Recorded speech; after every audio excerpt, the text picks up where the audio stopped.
কি গো রতনদা, এই বৃষ্টির মধ্যে বাজারের দিকে আসলে যে? বৃষ্টির মধ্যে শুধু আমি একা এসেছি নাকি? তোমরাও তো বৃষ্টির মধ্যে বাজারে এসেছো। সে তো এসেছি, কিন্তু জানতে চাচ্ছি কেন বৃষ্টির মধ্যে বাজারে এলে? আর তোমার হাতে তো দেখছি একটা থলে, ওই থলের মধ্যে কি বা নিয়ে যাচ্ছ? মেয়েটা কদিন ধরে মাংস খাবে বলে বায়না ধরেছে। বললাম পরে এনে দেব, কিন্তু তার কান্না কোনোভাবেই থামানো গেল না। সে এই বৃষ্টির মধ্যে মাংস ভাজা খাবেই খাবে। মেয়ের কথা, বর্ষার মধ্যেই তার মাংস ভাজা চাই। মেয়েটা হয়েছে জেদি। বর্ষা শেষ হলে মাংস নিয়ে গেলে তখন আর খাবে না। তাহলে তো তোমার আয় রোজগার ভালোই, হ্যাঁ? আমরা দুমুঠো ভাত খেতে পারি না ঠিক মতো, তুমি মাংস কিনে খাচ্ছ? তেমন কোনো ব্যাপার নেই, মেয়ের জেদ, তাই বাধ্য হয়ে কিনতে হলো। আমরা বাধ্য হয়ে তো মাংস কিনতে পারি না।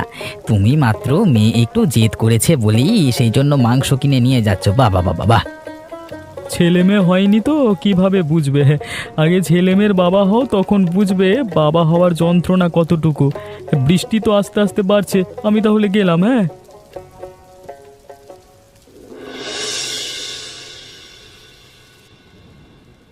তোমাকে কত করে বললাম এমন বর্ষার মধ্যে বাজারে যেতে হবে না, বৃষ্টি কমে গেলে তখন যেও।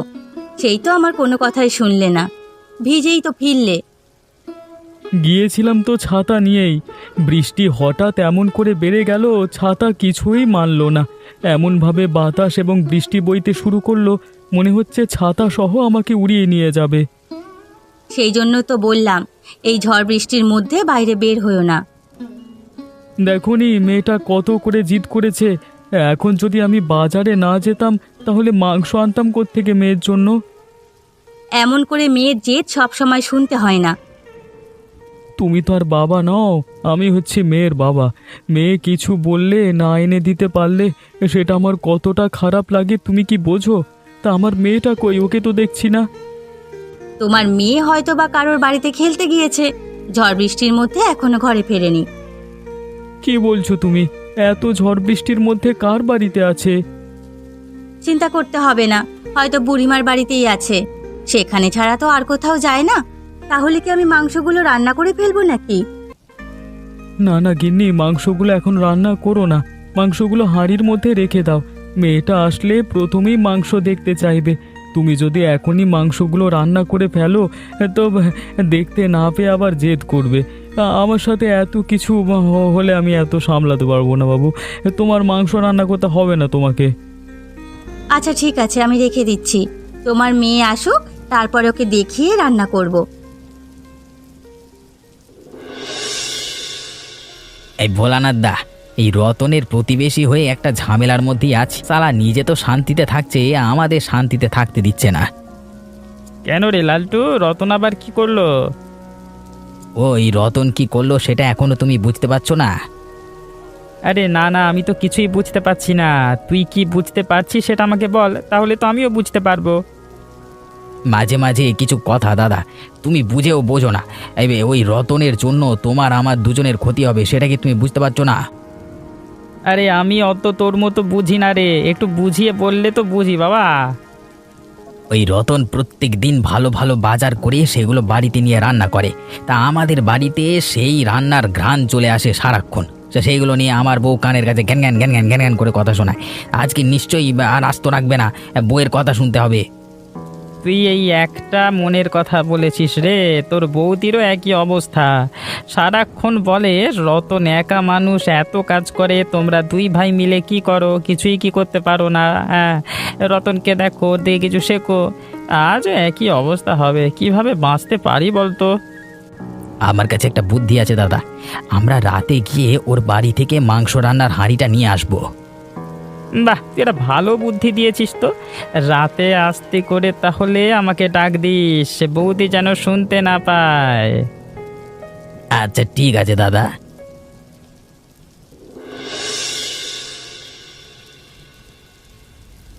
আমার বাবা কত ভালো বাবা, দেখেছো মা?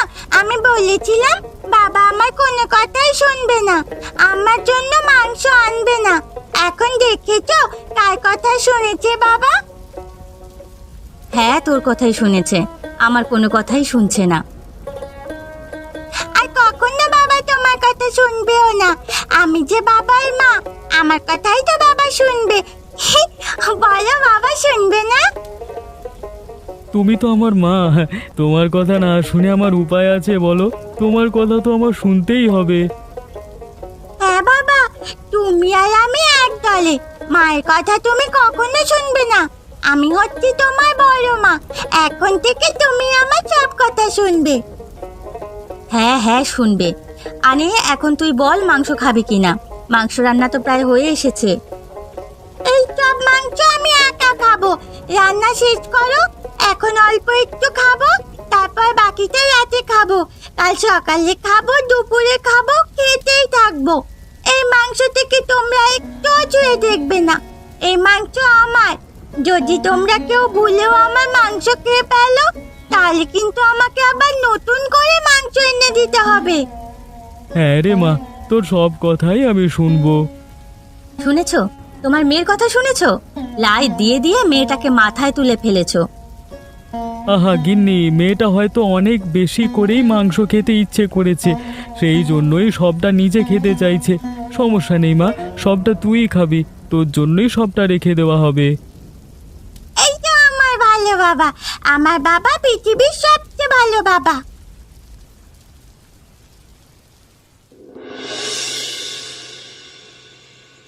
তোকে বললাম আমরা গভীর রাতে মাংসের হাঁড়ি চুরি করতে আসবো, আর তুই সন্ধে রাতে আমাকে কেন নিয়ে আসলি এখানে মাংস চুরি করবার জন্য? তুই কি চাস আমরা দুজনেই এখান থেকে ধরা পড়ে যাই এখন? ভেবেছিলাম তো গভীর রাতে আসবো, পরে মনে পড়লো গভীর রাতে এসে কোনো ফায়দা নেই, তাই তোমাকে এখনই ডেকে নিয়ে আসলাম। ওরে তোর জন্য তো বইয়ের হাতে মার খাবো রে গাধা। ওরে ডাকছিস দেখে আমাকে বলছে ডাকছে কেন? আমি কোনো রকম একটা ছুতো দিয়ে বেরিয়ে এসেছি। অন্যদিকে আমার বউ আমাকে জ্বালাচ্ছে, পাশের বাড়ি থেকে মাংসের ঘ্রাণ আসছে। কার জন্য? তার জন্য আমার জ্বালাবার কি করব বলো? তার জন্য এত সন্ধ্যা সন্ধ্যা চলে আসবো যদি ধরা পড়ে যাই? সেই জন্য সন্ধ্যায় আসিনি, যদি রাত করে আসি দেখা যাবে মাংস সব ওরা খেয়ে ঘুমিয়ে আছে, তখন এসে খালি হাতে ফেরত যেতে হতো, কোনো মাংসই পেতাম না। তার জন্যই বুদ্ধি করে সন্ধ্যায় চলে আসলাম। ও আচ্ছা, এই ব্যাপার। এতক্ষণে তাহলে বুঝতে পারলাম। তুমি আমার বড় হয়েছো ঠিক, তবে তোমার মাথা ভর্তি বুদ্ধি হয়নি দাদা। আমি কিন্তু তোর বড়, হ্যাঁ, আমাকে অপমান করিসনি। আচ্ছা ঠিক আছে ঠিক আছে, আস্তে কথা বলো। ঘরের মধ্যে ওরা হয়তো জেগেই আছে, এখনো রাতের ভাত খায়নি। তার আগেই চলো দুজনে গিয়ে রান্নার হাঁড়িটা নিয়ে আসি। চল চল, তবে আস্তে আস্তে সাবধানে যেতে হবে আমাদের। হ্যাঁ হ্যাঁ হ্যাঁ, সাবধানে এসো।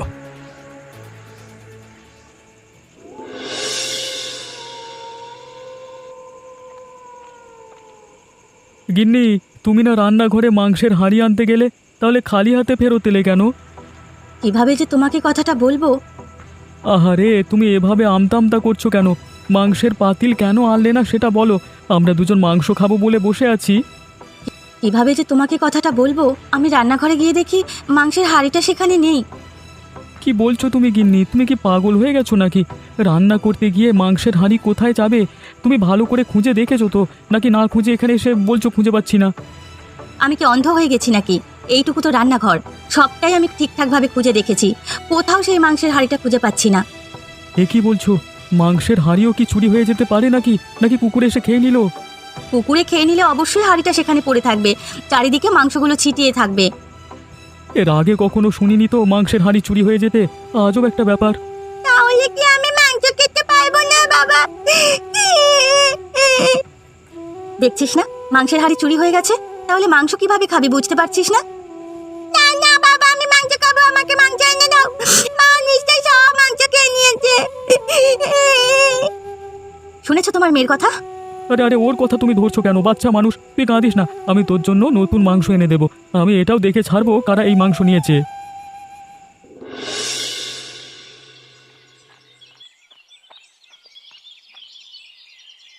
রতন দা, ও রতন দা, বাড়িতে আছো নাকি?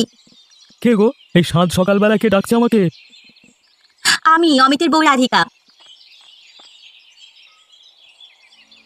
কি গো রাধিকা বৌদি, এত সকাল সকাল তুমি আমাদের বাড়িতে হঠাৎ কি মনে করে? কিছু হয়েছে নাকি? বড় বিপদে পড়ে আপনার কাছে এসেছি। আপনার মাসতুতো ভাই অনেক অসুস্থ, কোনো কুলকিনারা আর না পেয়ে শেষ পর্যন্ত আপনার কাছেই আসলাম। এছাড়া তো আর কোনো উপায় ছিল না। কি বলছো? অমিত এত অসুস্থ? আমি তো তা জানি না। তোমাদের আরো আগে আমাকে জানানো উচিত ছিল। আমি থাকতে তোমরা এত চিন্তা করছো কেন? আরো আগে আপনাদের জানানো উচিত ছিল, কিন্তু তখন অত বেশি অসুস্থও ছিল না, এই জন্য আপনাদের জানাইনি। এখন অবস্থা আগের চেয়ে আরো একটু খারাপ হয়ে গেছে। কোনো সমস্যা নেই, আমার এখানে এসে ভালোই করেছো। আমি থাকতে তোমাদের আর কোনো চিন্তা নেই, যা দরকার আমিই বুঝবো। অমিত তো আমারই ভাই, মাসতুতো ভাই হয়েছে, তাতে কি, ভাই তো ভাই হয়। আপনাদের ভরসাতেই এখানে এসেছি। কোনো সমস্যা নেই, তবে আমি বর্তমানে একটু ঝামেলার মধ্যে আছি। কি ঝামেলা? কি ঝামেলার মধ্যে আছি সেটা তোমাকে পরে বলবো। আপাতত আমি অমিতকে দেখতে সেখানে যেতে পারবো না, পরে সেখানে যাব। তোমার যে সাহায্য দরকার সেই সাহায্য এখন আমি করছি, তুমি যাও ওখানে গিয়ে ওর চিকিৎসা করাও। আপনাকে যে কি বলে ধন্যবাদ দেবো দাদা। ধন্যবাদ দিতে হবে না, ঘরে তোমার বৌদি আছে, যাও খেয়ে দিয়ে তারপর যেও। কি গো বুড়িমা, কোথায় যাচ্ছ তুমি? জানিসই তো, আমার নির্দিষ্ট কোনো জায়গা নেই। যেখানে যাব আমার কাজ হচ্ছে সারা গ্রাম ঘুরে বেড়ানো, মানুষের খবর নেওয়া, এছাড়া আমার আর কোনো কাজ নেই। তা তুই কোথায় যাচ্ছিলি রতন? বুড়িমা, আমি তো তোমার বাড়িতেই যাচ্ছিলাম। কেন রে রতন, আমার বাড়ি কি কাজে যাচ্ছিলি? আজকাল তো তোমাকে দেখাই যায় না, কতদিন আগে আমার বাড়িতে গিয়েছিলে, তা কি মনে আছে নাকি ভুলে গেছো? আমি তোদের বাড়িতে ঠিকই যাই, তুই তো কাজ কামে ব্যস্ত থাকিস, সেজন্য তোর সাথে দেখা হয় না। মালতীকে গিয়ে জিজ্ঞেস কর আমি যাই কিনা। ও আচ্ছা, সেই জন্যই হয়তো তোমাকে দেখতে পাইনি। তা বললি না যে, আমার খোঁজ কেন করছিস তুই? আমার একটা খবর জানবার ছিল তোমার কাছ থেকে। তুমি তো সারা গ্রাম ঘুরে বেড়াও, অবশ্যই তোমার কাছে সব খবরাখবর থাকবে, আমি জানি। হ্যাঁ, সব খবরাখবরই থাকে, তুই কি জানতে চাচ্ছিস সেটা বল। গতকাল রাতে আমার বাড়ি থেকে মাংস সহ হাঁড়ি চুরি হয়েছে। তা কারা এই মাংস চুরি করতে পারে সে ব্যাপারে তোমার কি কোনো ধারণা আছে বুড়িমা? কি বলছিস, মাংস সহ হাঁড়ি চুরি হয় নাকি? কখনো হয়নি, এখনই হয়েছে। এখন তোমার কাছে খবর আছে নাকি সেটা বলো। আমি তো তেমন কিছু জানি না, তবে আমার বাড়ির পাশে ভোলানাথ ও লালটুর বাড়ি থেকে মাংস রান্নার ঘ্রাণ পেয়েছি। ওদের যা অবস্থান, মাংস কেনার সাধ্য নেই। প্রমাণ ছাড়া তো কিছু করা যায় না। তুই যখন আমাকে বলেছিস, দেখি আমি তোর জন্য কি করতে পারি। তুই যা, বাড়ি যা।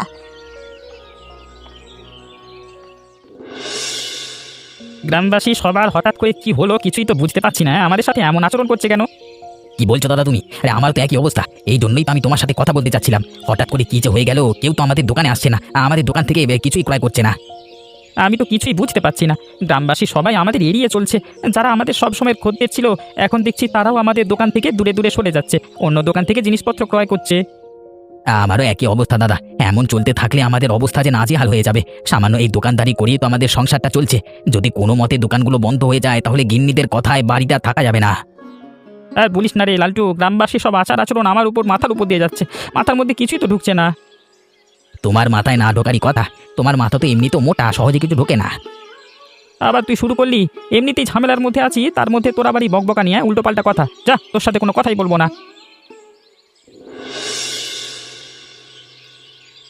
বুড়িমা, তোমার কাছে কি কোনো জাদু আছে নাকি? কিরে রতন, আমার কাছে আবার জাদু আসবে কোত্থেকে?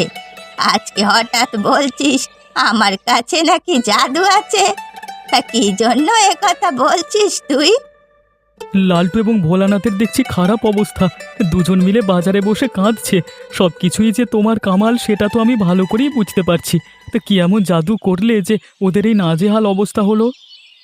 আমি কিছু করিনি, যা করার গ্রামবাসী করেছে। গ্রামবাসী সবাই তো আর হঠাৎ করে এমন আচরণ করতে পারে না। নিশ্চয়ই তুমি কিছু না কিছু একটা বলেছ, সেই জন্যই গ্রামবাসী ওদের থেকে মুখ ফিরিয়ে নিয়েছে। আমার তো কাজই হচ্ছে সত্যের পথে থাকা, অন্যায়কে খুঁজে বের করা। সেজন্যই আমি দেখছি কিভাবে গর্ত খুঁড়ে অন্যায়কে টেনে বার করতে পারি। তুমি ওদের এই হাল কি করে করলে বুড়িমা, বলো তো আমাকে একটু। আমি তেমন কিছুই করিনি, গ্রামে সবার কাছে তোর বাড়ি থেকে যে মাংসের হাঁড়ি চুরি হয়েছে সেটা ছড়িয়ে দিয়েছি। বাকি কাজ আর আমায় কিছুই করতে হয়নি, সব গ্রামবাসী করেছে। তুমি যে কি দিয়ে কি করো না বুড়িমা, আমরা কিছুই বুঝতে পারি না, শুধু অবাক হয়ে যাই। তুমি একদম ঠিক বলেছ গিন্নি, আমাদের কাছে যে কাজ খুবই কঠিন, বুড়িমার কাছে সেই কাজ খুবই সহজ। সেটাই তো দেখছি, বুড়িমা সহজে ভোলানাথ আর লালটুকে কাবু করে ফেলেছে। বেচারাদের এমন খারাপ অবস্থা যে দেখে আমারই হাসি পাচ্ছে। সবে তো মাত্র শুরু, হাতে কোনো একটা প্রমাণ আসুক, তারপর আসল খেলা জমবে। তোরা শুধু দেখতে থাক আমি কি করি। শেষ অবধি তুমি এসেছো রতনদা। আমি তো তোমার জন্যই অপেক্ষা করছিলাম, কখন তুমি আসবে, তোমাকে দেখবো আর দুটো কথা বলবো। হ্যাঁ অমিত, আমি এসেছি। হ্যাঁ, আপনি ভাবতেও পারবেন না দাদা, আপনাকে দেখার জন্য কতটা ব্যাকুল হয়েছিল। বারবার আমাকে আপনার কথা জিজ্ঞেস করছিল। পরে বলতে লাগলো আপনি হয়তো আর আসবেন না। আমি এত করে বলছি রতনদাকে খবর পাঠিয়েছে, তুমি চিন্তা করো না, তিনি চলে আসবেন। তাও আপনার ভাই আমার কোনো কথাই শুনছিল না। বারবার বলছিল তুমি যাও, গিয়ে রতনদাকে নিয়ে এসো। কিরে অমিত, তুই এত পাগলামি করেছিলিস কেন? অসুস্থ শরীর নিয়ে তোর এত পাগলামি কিন্তু ঠিক হয়নি। আমি কি করব দাদা বলো, এই দুনিয়ায় আপন বলতে শুধু তোমরাই আছো। আমার অবস্থা তো তেমন একটা ভালো নয়, তাই জন্যই বারবার তোমাকে দেখতে ইচ্ছে করছিল। আমি চলে এসেছি, তোর কোনো চিন্তা করতে হবে না, তুই সুস্থ হয়ে যাবি রে। ওই দিনে আসতাম, বাড়িতে একটা ঝামেলা হয়েছে সেই জন্য আসতে পারিনি। কি ঝামেলা দাদা? তোর ভাগ্নি নেহা মাংস খাবে, মাংস এনে দিলাম। কারা জানি রাতে সেই মাংসের হাঁড়ি সহ চুরি করে নিয়েছে, তাই চোর ধরবার চেষ্টা করছি। শেষ পর্যন্ত বুঝি মাংসও চুরি হচ্ছে। তোমাকে একটা কথা বলবো দাদা। বল না, কি বলতে চাস? কদিন ধরে আমারও বড় মাংস খেতে ইচ্ছে করছে। আহা, সমস্যা নেই, তুই সুস্থ হ, তারপর আমার বাড়িতে আয়। দুই ভাই মিলে পেট ভরে মাংস খাবো। তোকে তো বললাম বাড়িতে একটু ঝামেলা আছে, তোর যা দরকার আমি দাদিকে দিয়ে যাচ্ছি, কোনো চিন্তা করবি না, সুস্থ হয়ে যাবি রে। আর সুস্থ হয়ে আমার বাড়িতে আসবি, কেমন? আচ্ছা আচ্ছা, ঠিক আছে দাদা।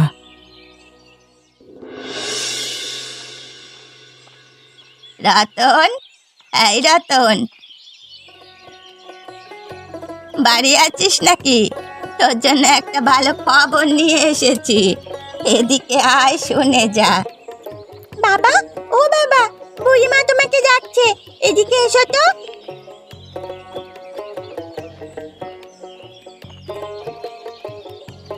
কি গো বুড়িমা, তোমার মুখখানে এমন হাস্যোজ্জ্বল দেখাচ্ছে কেন? কি খবর নিয়ে এসেছো তা বলো। তোর জন্য একটা দারুণ খবর নিয়ে এসেছি, তবে সেই খবর শুনতে হলে আমাকে ঘুষ দিতে হবে। বলো বুড়িমা, তোমাকে কি ঘুষ দিতে হবে? আজকাল বুড়িমাও নাকি ঘুষ খায়। আমি তো সেই মাংস চুরির খোঁজ দিতে পারি, তবে বিনিময়ে আমাকে তোর বাড়িতে এই বর্ষায় নেমন্তন্ন করে ভাজা মাংস খাওয়াতে হবে। এই হচ্ছে তোমার ঘুষের নমুনা? আমি তো তোমাকে এমনিতেই নেমন্তন্ন করি বুড়িমা, তুমি আসল কথা বলো। তা তুই করিস, মজা করলাম আর কি।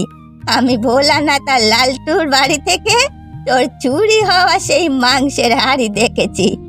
ঘাটের মধ্যে হয়তো ওরা লুকিয়ে রেখেছে, নয়তো বা ধোয়ার জন্য রেখেছে। কি বলছো? তাহলে তো প্রমাণ মিলেই গেল। চলো চলো, সেখানে চলো। বাবা, আমাকেও নিয়ে চলো। যে চোরটা আমার এত স্বাদের মাংস চুরি করেছে তাকে আমি দেখবো আর শাস্তি দেব। না না, তোর সেখানে যাওয়ার দরকার নেই, তুই বাড়িতে থাক। আরে মেয়েটা জেদ করছে, ওকে নিয়ে চলো, তুমিও চলো, সবাই মিলে সেখানে চলো। চল চল, দেরি করিস না। কি হলো কি? তোমরা সবাই মিলে এভাবে আমাদের বাড়িতে জড়ো হয়েছো কেন? জড়ো হয়েছি কেন সেটা এখন বুঝতে পারছিস না? অন্যের বাড়ি থেকে মাংসের হাঁড়ি চুরি করতে তো ভালোই পারো, তা কেন এসেছি সেটা বুঝতে পারো না? এসব কি বলছো তোমরা? ফাও কথা বলো না। শুধু শুধু এখানে এসে আমরা যে তোমাদের বাড়ি থেকে মাংসের হাঁড়ি চুরি করেছি তার কি প্রমাণ আছে? প্রমাণ ছাড়া আমরা কোনো কাজ করি না। হে, যাও তো বুড়িমা, প্রমাণটা নিয়ে এসো তো।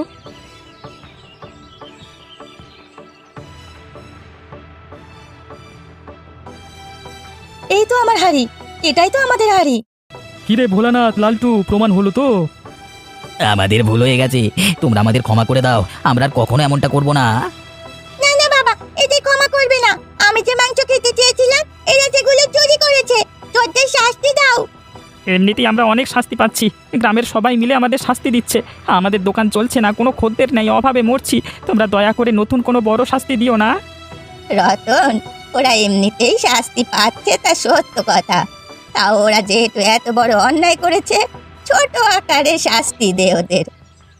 বুড়িমা, তুমি যেহেতু বলছো সেহেতু আমি আর কিছু বলবো না। তুমিই বলে দাও ওদের শাস্তি কি হতে পারে। ওরা যে পরিমাণ মাংস চুরি করেছে তার দ্বিগুণ পরিমাণ টাকা বা মাংস তোদের দেবে, সাথে আমাদের নদীতে 7 বার ডুব দিয়ে বলবে আমরা কখনো আর এমন অন্যায় কাজ করব না। এই তো শাস্তি হয়েছে বুড়িমা।